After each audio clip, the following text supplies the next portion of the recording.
Football may have been on a bye week, but there was plenty of action across UTSA athletics. Much like football, it was a week full of highs and lows. In this episode, we'll preview the upcoming football game against Tulane, cover the good, the bad, and the ugly for women's soccer and men's basketball. Let's get started.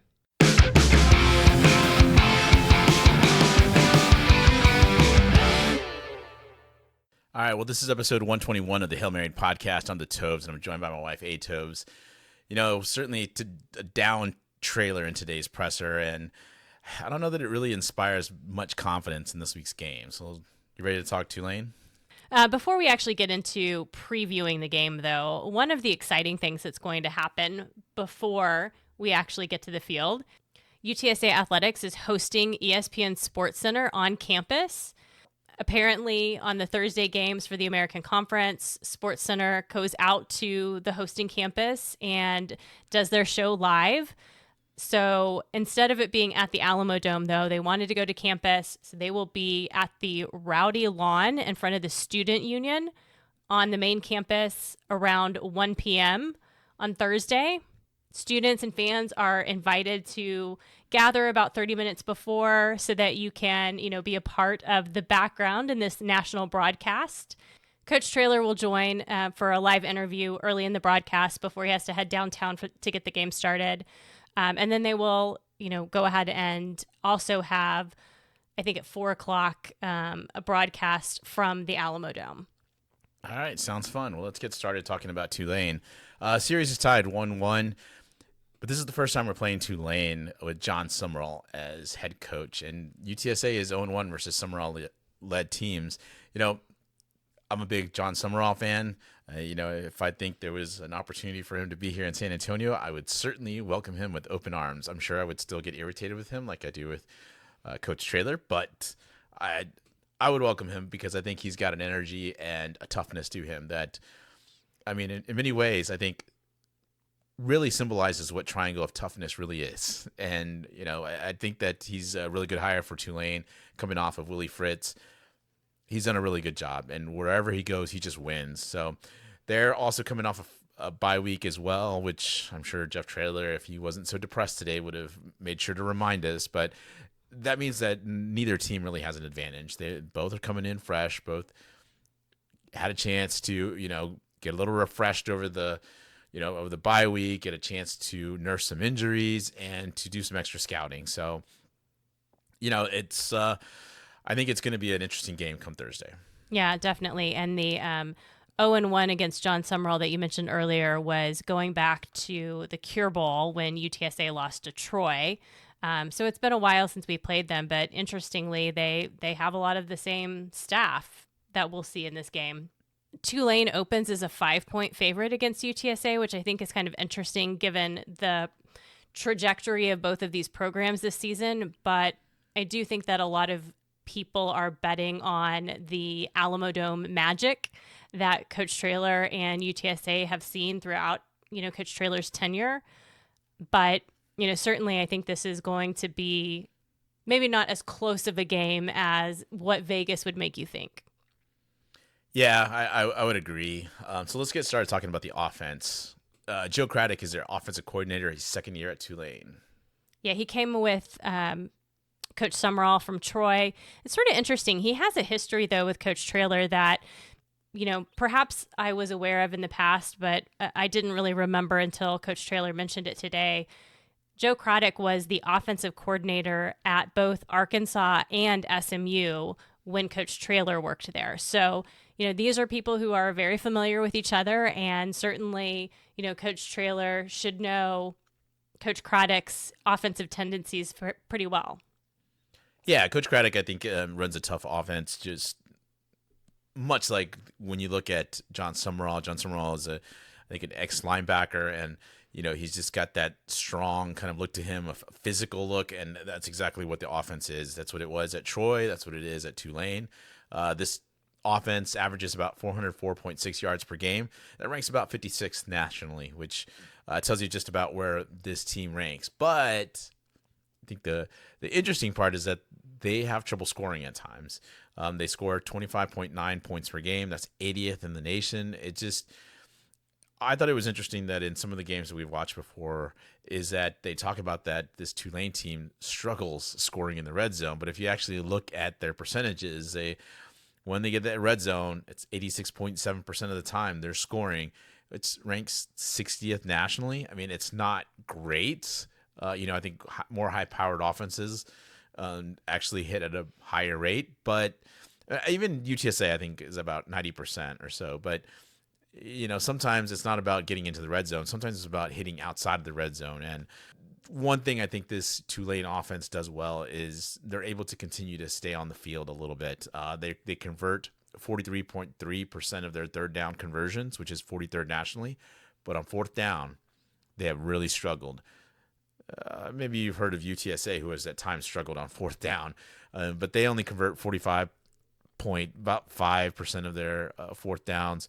It's 101st nationally. So, if they do try to go to a fourth down and they try to go for it, I think there's a good chance that UTSA might get the stop based on these numbers. Let's talk about key players. It starts with Jake Retzlaff. He is their junior quarterback, transferred in kind of late in the season or late in the summer from BYU. He has about 61% completions for 1,428 yards, 6 touchdowns, and 1 interception.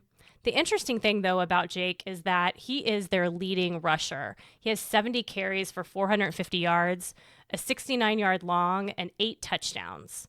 When you look at this overall offense for Tulane, they're pretty balanced. They have about 1,266 yards rushing, 1,566 yards receiving. So again, Jake Retzlaff is accounting for quite a bit of the rushing yards.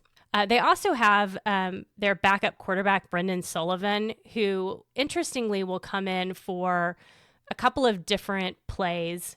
More often than not, he comes in for some short yardage rushing plays, but a lot of times you'll see him on the field at the same time as Jake Retzlaff. So, kind of keep an eye out looking for Brendan Sullivan, because you're not really sure when you see him in the game if he's going to be the one getting the snap or not. Yeah. Again, he's had a lot of short yardage rushing plays, so he's not necessarily going to come in and like a 4th and 1 situation, although he might. So he's not necessarily like that Patrick Overmeyer like quarterback. I mean, he might come in 5 yards or 8 yards situation as well. They have a couple of different running backs that they use, but Javin Gordon is their highest running back in terms of yardage outside of Jake. He has about 72 carries for 309 yards, 4.3 average, and 3 touchdowns. What you'll see from the running backs at Tulane is that they're not necessarily like the speedy running backs that are going to break off long runs. They're pretty stout guys and they're very physical. So you're going to see them in shorter yardage situations, but they're kind of big bruisers that are going to come through. So a little bit different than what you might see from UTSA's running backs. The other thing that's kind of interesting about Tulane is that they really kind of have a wide receiver by committee. They don't have that one wide receiver that is their go-to guy. 7 different wide receivers each have 1 touchdown. So you're certainly going to see Jake spread the ball around quite a bit. But one of the guys to look out for is Shaz Preston. He's a 6-foot tall wide receiver, a junior. He has 20 receptions for 314 yards and a touchdown. Another one to keep an eye on is Amari Hayes. He's a sophomore wide receiver, a little bit shorter at 5'9". He was a transfer from FAU. They also use him in punt returning. He has 22 receptions for 307 yards and a 14-yard average. This offense is not really the high-powered as we've kind of talked about before, but it's certainly going to challenge the physicality of UTSA's defense. So it'll be interesting to see how this all unfolds on Thursday night. But I imagine that they're going to challenge a UTSA defense that is known for stopping the run. So if they can't stop the run, what does UTSA have? On the other hand, Tulane's defense, led by Greg Gasparotto, their defensive coordinator, it's a physical defense. They do get gashed on the ground, but they also just don't allow a lot of passing yards. It's very similar, honestly, to the North Texas defense that we played a week and a half ago. And, I think when you look at them, they're allowing 384.7 yards per game. That's 87th in the nation. And that just doesn't seem like it's a very tough defense. But, the question is, are you able to score on them? And you can't really score on them. They allow 22.3 points per game, which, puts them at 51st in the nation. And you compare that to UTSA, which is allowing 30.9 points per game. I mean, UTSA just allow scorers. So it's almost a little bend but don't break-ish. I mean, that's kind of like what Troy was when we played them in the Cure Bowl. They bent a lot, and they almost broke a few times, but they also found ways to create turnovers on Frank Harris at the time. Question is, are they going to be able to get those turnovers against Owen McCown? In terms of third down conversions, they allow 43.4%. That's 109th in the nation, which is not very good. But on fourth downs, they are tough. They only allow 43.8%, puts them 33rd in the nation. So this defense is kind of a little all over the place. They're tough. Some of these conversions, I think, and some of these numbers are a little skewed because of the competition they played.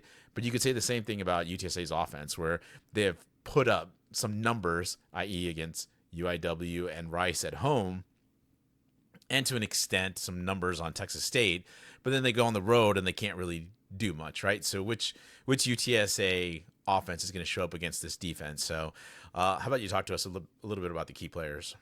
Really, the big focus for Tulane's defense is on their secondary. Jack Chinchu, sophomore safety, followed Summerall over from Troy. He's leading their team in solo tackles at 27, total tackles at 48. He has a sack and 2 passes defended. And then their sophomore cornerbacks, Javion White and Jaheim Johnson, both have several interceptions to their credit. Javion has 3 interceptions, and Jaheim has 2 interceptions. Their linebacking core is also very solid. Harvey Dyson is a junior linebacker transfer from Texas Tech. He's leading their team with 4.5 sacks, a forced fumble, and a pass defended. And then defensive lineman Santana Hopper is really a great pass rusher. So again, you can kind of see they've done a really great job at creating turnovers in their secondary and their linebacking core. Yeah, it really starts out with those two, Dyson and Hopper. I think they're the big pass rushers and the ones that are going to cause the most havoc. So if there's going to be, any way of protecting Owen, we're going to have to slow down Dyson and Hopper here. So let's talk a little bit about special teams. Special teams is the one area where they have a new coordinator. Jonathan Galante came over from Marshall last year after the special teams coordinator retired. Overall in special teams, I think they're pretty good. Their kicker, Patrick Durkin, is 100% on field goals. He did miss an extra point, but on field goals, he has been perfect. He has a long of 50 yards, and John Summerall has said that he would trust him from distances even further than that if needed. Their punting is average. Their punter has about 40 yards per punt, and they have good punt and kick return specialist, but they really haven't broke loose for any kind of significant punt or kick return. So it'll be interesting to see if that continues to hold in the UTSA game. It'll be interesting to see Patrick Durkin because I think, you mentioned him as a place kicker and that Summerall trusts him. So does that mean that when he gets in the comforts of the dome where there is no wind, maybe it's a rowdy crowd, maybe if people show up, then, Durkin may be able to, take a shot from like 55 or so. So it should be interesting to see. So let's, it's going to be just a couple days away. So Tobes, give us your Hail Mary prediction for this game. Well, once again, we don't know which UTSA is going to show up. Is it going to be the one that beat up on Rice or the one that got their butts kicked by North Texas? While Tulane has looked vulnerable at times in their games, they have a lot of close scoring games. They're consistent in how they show up, and they're tough and they're physical. Tulane knows that with South Florida's loss this past weekend, they have an opportunity to make it back into the championship. And I'm just concerned that UTSA is not going to have the offensive power to overcome Tulane's defense, and that our defense won't be able to out-physical Tulane. So regrettably, give me Tulane 31, UTSA 20.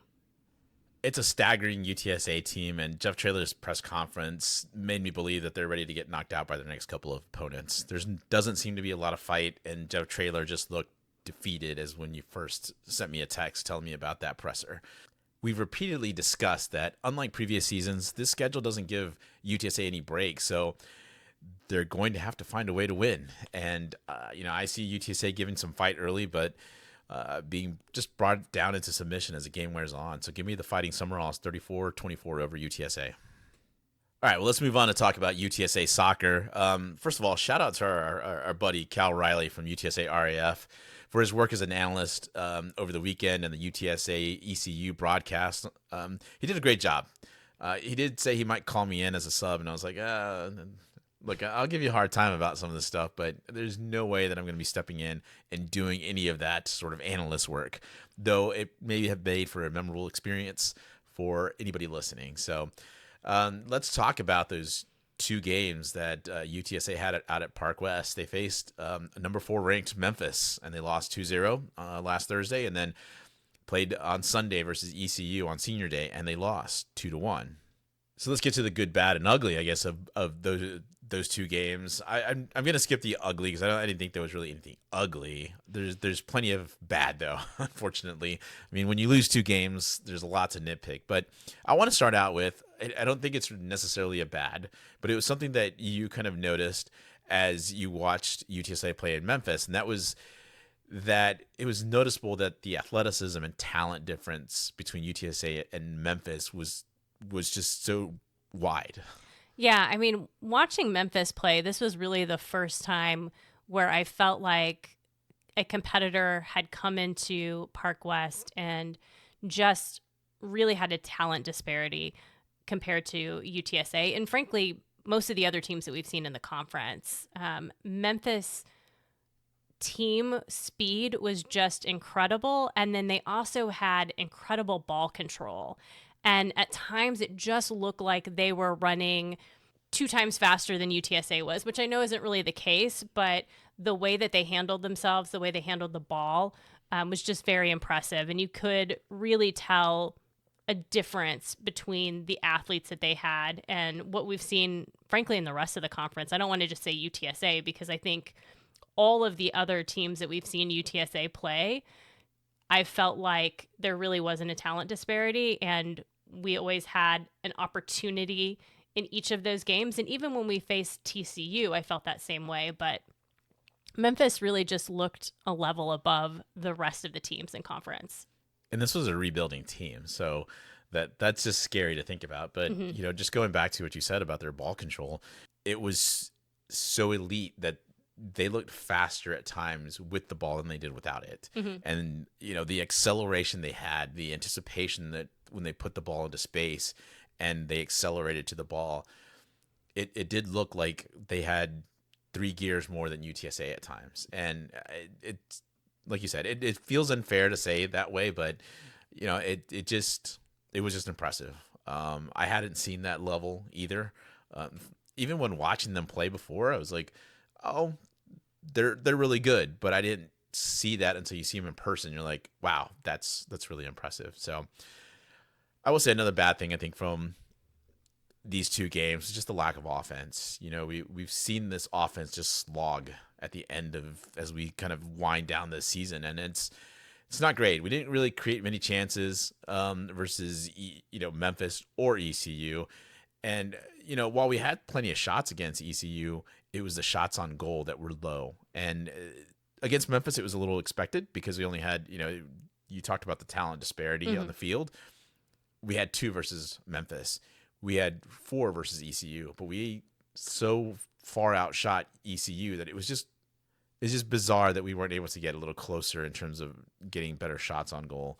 Well, to be fair, we did have 2 goals that were called back on ECU in the ECU game. One because we were offsides and another because of a penalty. So, the score could have been differently had those plays gone differently.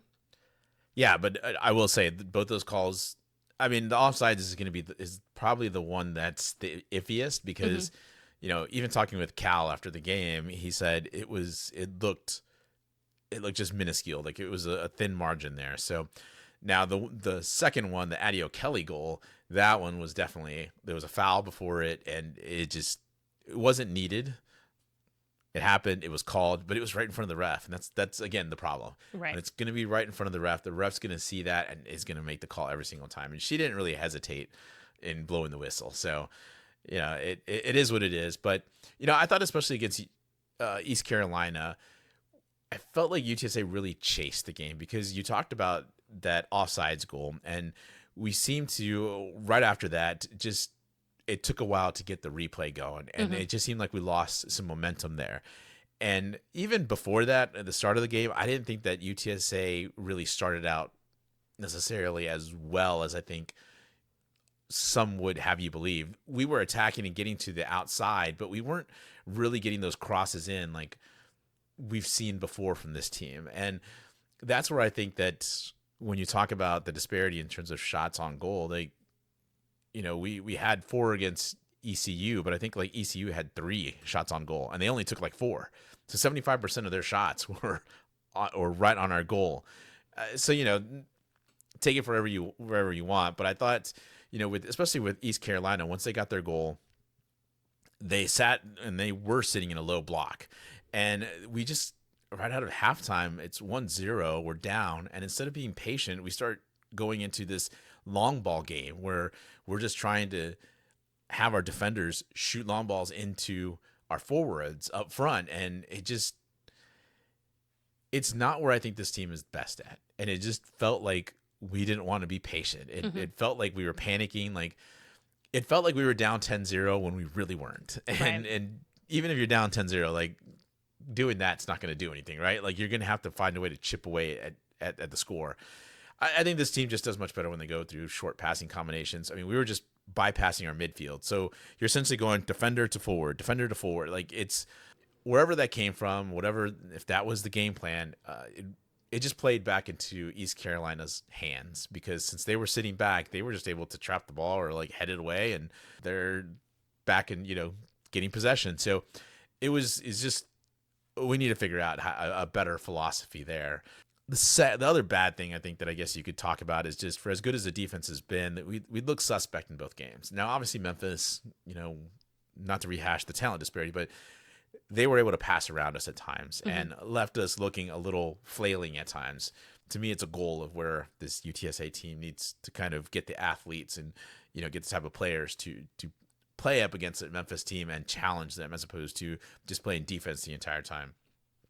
But against East Carolina, I think I was really more disconcerted about the corner kick defense, because while we did play sort of a zone on them, we just looked flat-footed, and we didn't look like we knew who was supposed to be with who was doing what, and it showed when they scored on us, because there was nothing fancy that East Carolina did. They just sent a longer corner kick, and nobody went up to challenge AJ Mayock. She went up and she had a clear shot at the header. So that was just a really bad play. And we do have to say that Coach Pittman took off his hat after that. And so we knew right away he was pissed, because they don't allow goals like that. And the fact that he mentioned in his press conference that it's probably the first direct corner kick goal they've allowed in about 2 years. I mean, it makes sense, because it was bad defense. But I do want to get that second goal that they allowed over East Carolina.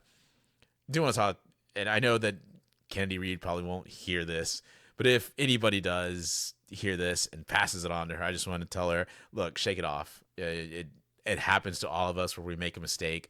Zoe May had something similar happen to her earlier in the game, but we had defenders that were back, right? So it didn't look as bad. It just looked bad because she was essentially only like 2 players back there with her.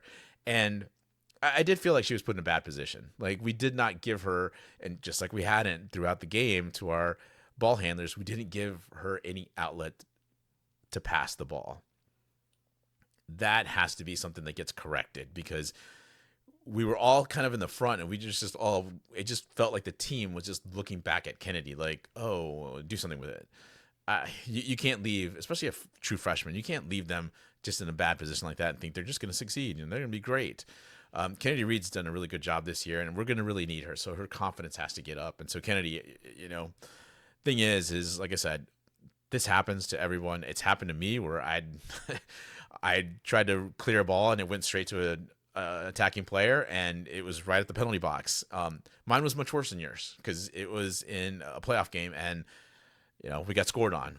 So those moments will happen, but we're gonna need her come conference tournament time. With Talia Spain, looks like I think she's out for the rest of the season. It's going to be Kennedy that's going to come in and be one of the outside backs. So need her to be ready to play when that comes time for her to go in. So let's get to the good real quick. Michelle Polo, her free kick header versus East Carolina that got us kind of back in the game, late in the game. That was just really nice play from her on senior day. She just outright beat her defender. She did exactly what AJ Mayock did against UTSA. She caught them flat-footed, and she took full advantage. I mean, she got to the spot, and just slammed home that header. But Izzy Lane, man, Atovs. One of the things is Izzy Lane has kind of come on in this kind of back half of the season as sort of taking some free kicks, and she's done a really nice job of putting some nice services into the box. And I kind of wish now that maybe Izzy Lane had been unleashed before on free kicks, or maybe even corner kicks, because I think that would have added another dimension to this team. But Izzy, just fantastic service. And I mean, she put it in the perfect place for Michelle Polo to take advantage of. So some good things right there, some bad things that we do need to clean up as we go into the conference tournament. But the good news is that even with these losses, we are currently in sixth place at 3-3-3 in conference, 7-5-5 overall. And most importantly, we clinched a spot in the American Conference tournament for the first time. It'll be the first time in postseason play since we were in the Conference USA tournament that we won a couple of years ago. So really excited for this team that they were able to achieve that goal. That is one of the goals that they had for the season. And hopefully they can kind of shake off some of these games that haven't quite gone their way, because they still have one regular season game left before they go into conference play. Well, when you mentioned the whole conference tournament too, is they've been so close the first 2 years in American Conference, mm-hmm. and they've essentially been knocked out on the last game of the season. So the fact that they're able to clinch it with one game to go, yeah, you're right. It's got to be a sigh of relief, and the fact that they finally get that goal is terrific since we've been watching them. So you mentioned the next game, and that's Thursday against Temple, 3 p.m. Central. That is right. It's on Thursday at 3 p.m. Did not give you the incorrect time. It's an early game. It's a little bizarre. I'm sure there's something going on in Philly. Coach Pittman talked today about the fact that there might be some bad weather, so should be interesting. Temple was picked preseason 11th, and they're currently 11th with a 1-8 conference record and 4-14 overall. Atos, this team doesn't get results, so to speak. They either win or they lose. There's no in between with them, and you see it sort of in the way that their offense and defense goes. They've scored 20 goals, which is more than UTSA, but they've also allowed 34, which just shows you just where they're at right now. Yeah, one of the interesting things that Coach Pittman mentioned in his press conference today was that they really don't go very deep into their bench, which I thought was interesting.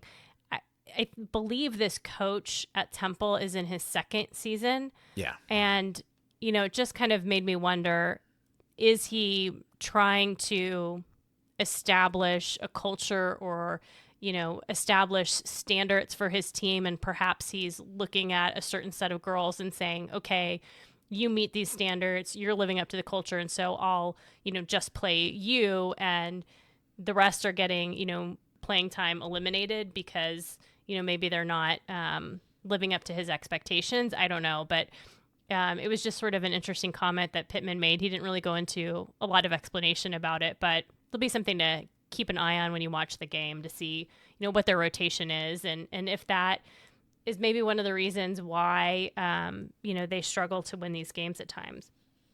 Yeah, because essentially you have a UTSA squad that can go pretty deep. I mean, there is a lot of rotation on the UTSA squad, so that does give us an opportunity to get some players refreshed and really push back at Temple. So, yeah, you're right. That's a really good point. So let's get to the Temple players and check out some of their key players. Midfielder Ariana Gronauer, 4 goals and 1 assist on the year. She's their leading goal scorer. Then you have forward Sherry Atkins. She's got 2 goals, 4 assists. She's got some playmaking ability, which has to concern you, especially when you have someone up top that is able to put some goals away or dish it off to a midfielder. Because if you're dishing off, it could also go to the leading scorer overall in terms of goals and assists, which is midfielder Valentina Bitterwolf, 3 goals and 6 assists. She's a bit of a menace, and that is a player that we're going to have to find a way to just slow down, shut down. I don't think Valentina has a lot of help, even though I mentioned, Atkins and Gronauer. There's not much help for her, and so that does might make it a little bit easier, I would say, for UTSA's defense, but also not a team that I think you can overlook. You have goalkeeper Tamsin Bino. She's got a 1.64 goals against average and an 809 save percentage. She was able to get the only conference win as a goalkeeper. She shut out UAB. One thing to know about Bino, though, is that she was the goalkeeper last season when Temple visited Park West.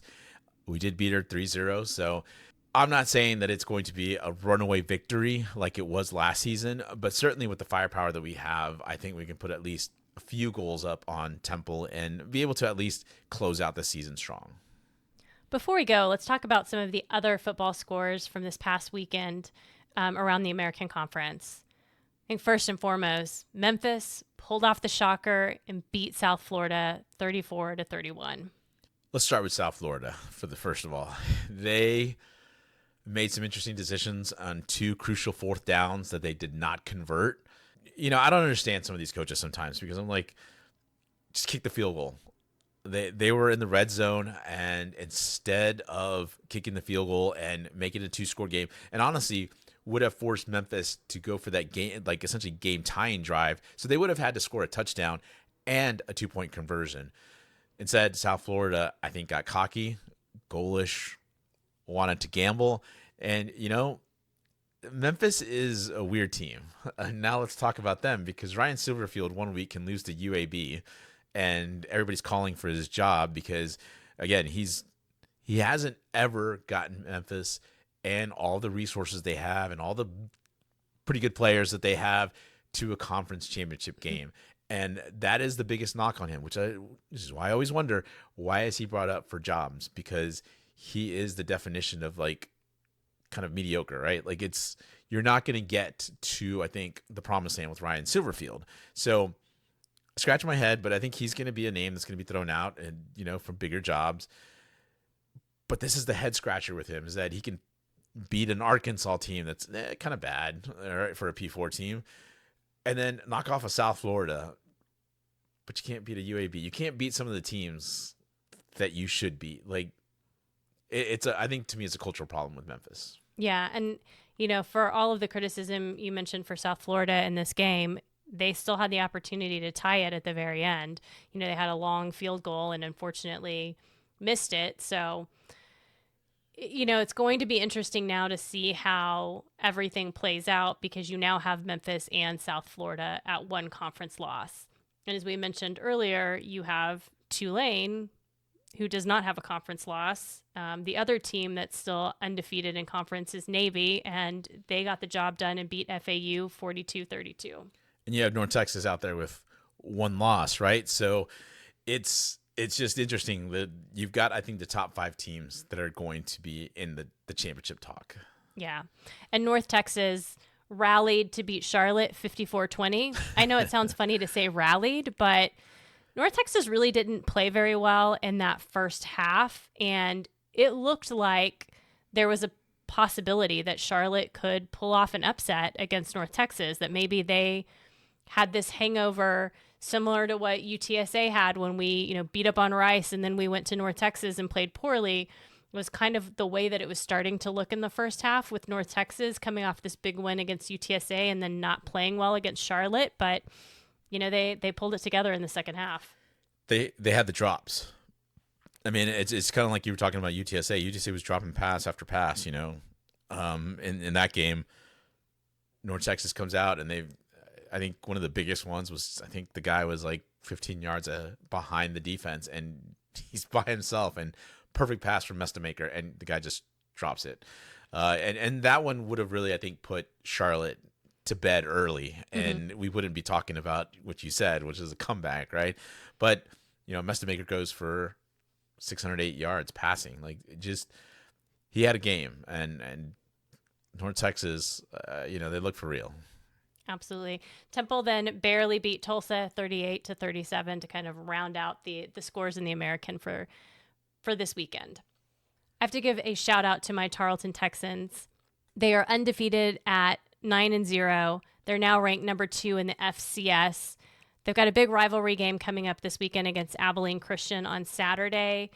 They are looking very good, and they've gotten to that 9-0 with a backup quarterback playing, I think, 3 or 3.5 of those games. So really excited to see what Tarleton has been building and the success they've had this season. Yeah, it's been incredible to watch because, as you said, they had their backup playing, and Todd Whitten has done a really good job out there in Stephenville to put them in a position to even be ranked, first of all, and then we saw the big game early on in the season when they beat Army in West Point, and then they've just continued to keep rolling. So just impressive. All right, well, now let's move on and talk a little bit about UTSA basketball. This weekend, the men and the women had a doubleheader exhibition. It was called the San Antonio Challenge. So you had 4 teams all from San Antonio playing. The first game was UTSA women against Texas A&M San Antonio, and UTSA won that game easily 106-51. It was an odd game because we got there a little bit late, but it didn't feel as like that it should be like closer, but it also didn't feel because you could see that UTSA had the talent advantage. It was just bizarre. And I kept looking up and I was like, how are we scoring so much more than A&M San Antonio? But then I realized it more as I'm like, A&M San Antonio, and to use soccer terms, had the possession, but they weren't doing anything with the possession. Mm-hmm. UTSA was just either getting turnovers or causing some turnovers, and they were going back for some easy layups. So it was just real quick that what UTSA was doing. And I think that's a peek as to what some of the things they may have to do. As we'll talk in a little bit just how shorthanded they are, but just a huge game from Mia Hammonds. She's a tall, lanky wing player, and she used her height and her length to just disrupt this A&M San Antonio team. She was just passing at will wherever she wanted. She was shooting at will without much, being contested. So, yeah, she took advantage, which was good.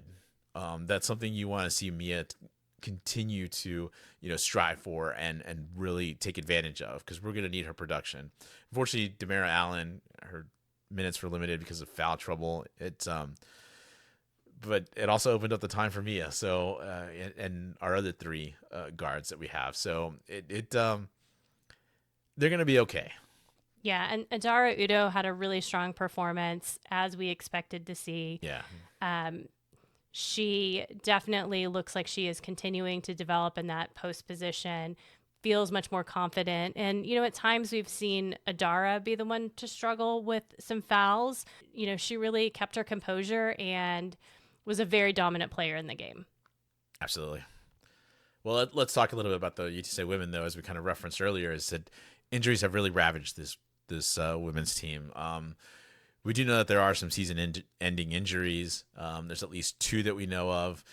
There's some others that have been in a boot or were on crutches when we saw them. And there's some other ones that had injuries off-season, like in the spring, after the run to the conference championship. And so it's kind of banged up. And unfortunately, ATOs, I think I would say that they are picked second in the American Conference, and it would feel like if they had their full team, they could take advantage of the fact that South Florida lost their head coach just recently.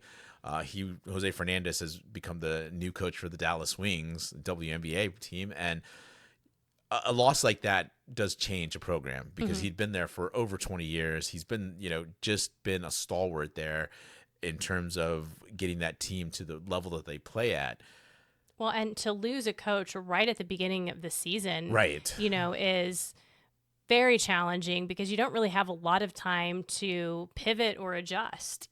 Yeah. And I mean, you're just hoping that the assistant that they have that they promoted to interim basis was potentially going to be a replacement in the future.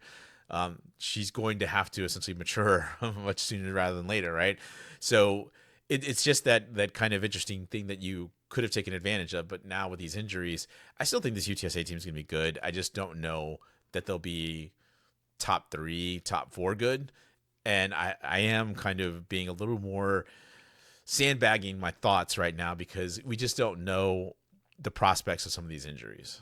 Yeah, absolutely. And, you're going to have to, once again, rely probably more heavily on some of the freshmen that Coach Aston likely wasn't expecting to play as early in the season. But, we'll see which players are able to step up and, how quickly some of the other younger players are able to develop. All right, should we get to talking about the men? Because that to me was rough. First of all, I'll set you up this way. We were there for that game, and they went from having essentially 2 halves to doing 1 half where they got completely outplayed, and then they played a quarters, but the announcer never told the crowd, those few that were there, because it really cleared out after the UTSA women played, that's what they were going to do. So we were shaking our head. We were trying to figure out. We kind of had to text some people that were listening on the radio, and they told us, oh, they switched to quarters.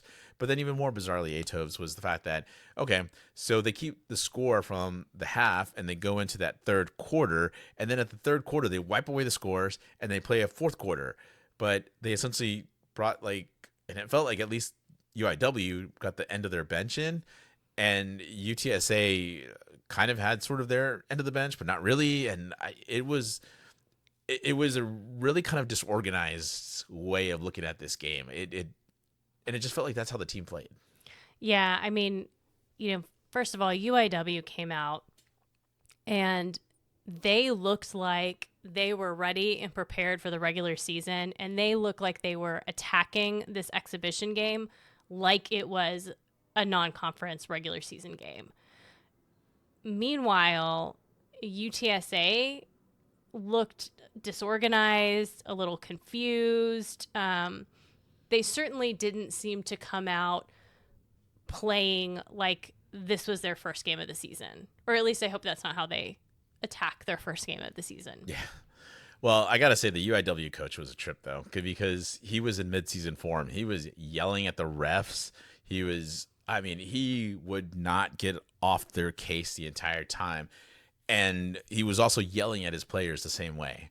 So he was fiery from the very beginning. So, it made for, I think, an atmosphere where UTSA, because they came out so sluggish, that they were never really able to get back into that game whatsoever. Yeah.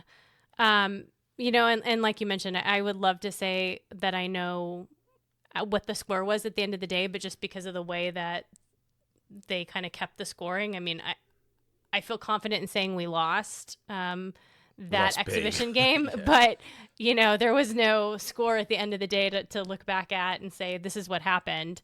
One of the positives, though, that I'll say about this game was that there were kind of some little things that I noticed about this team in particular that we hadn't really seen, last year in the team that played. There were little things like they were consistently huddling up after fouls. They were hustling to their timeouts. They were standing with their, arms locked around each other during their timeouts. Just those little things that kind of gave me some hope that, even though they didn't perform as well as we expected to see them come out in the exhibition game, they did seem like they were playing more cohesively as a team, or at least, seemed to have more teamwork than what we would have seen from the guys last season at times. Yeah. Well, we do have to say that Austin Nunez did not play in the game, so is a little banged up. But I will say the guy that wasn't banged up, but to me was impressive in the fact that he came in and brought energy, was Daniel Akatobi. He's one of the post players, and he just came in and immediately brought defense off the bench and was running the floor, and offensively was intentional about what he was going to do. He was going to get to the basket. He was going to pass it off.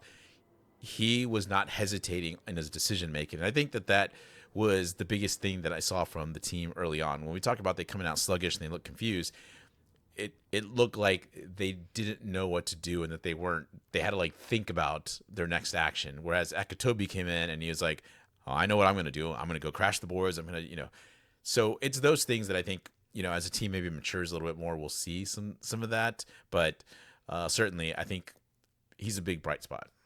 Yeah. And I guess we, in hindsight, probably should not have been surprised by what we saw on the court based on the interview that we heard a few days before that from Austin Clonch, where he was asked by one of the reporters to describe their identity, both on offense and defense. And Coach Clonch really struggled to answer that question. And he basically just said, we're still figuring it out. So then when you go and you kind of think about what we saw on the court in the exhibition game, it's really not surprising that we didn't quite seem cohesive, because I think it's clear he's still trying to figure it out. And as a fan, our expectation is that would have already been done by now, and we would have a direction that we were heading in the exhibition game. Yeah. So, hopefully over this next week, he'll be able to solidify, which direction he wants to go in terms of, the offensive identity and defensive identity, because they just have one more week before we start into our non-conference play the first week of November. Well, I think that about wraps it up for us at the Hail Mary podcast. Thanks for joining us. I'm Atovs. And I'm Tovs. We'll be back soon to recap our game against Tulane. Birds up.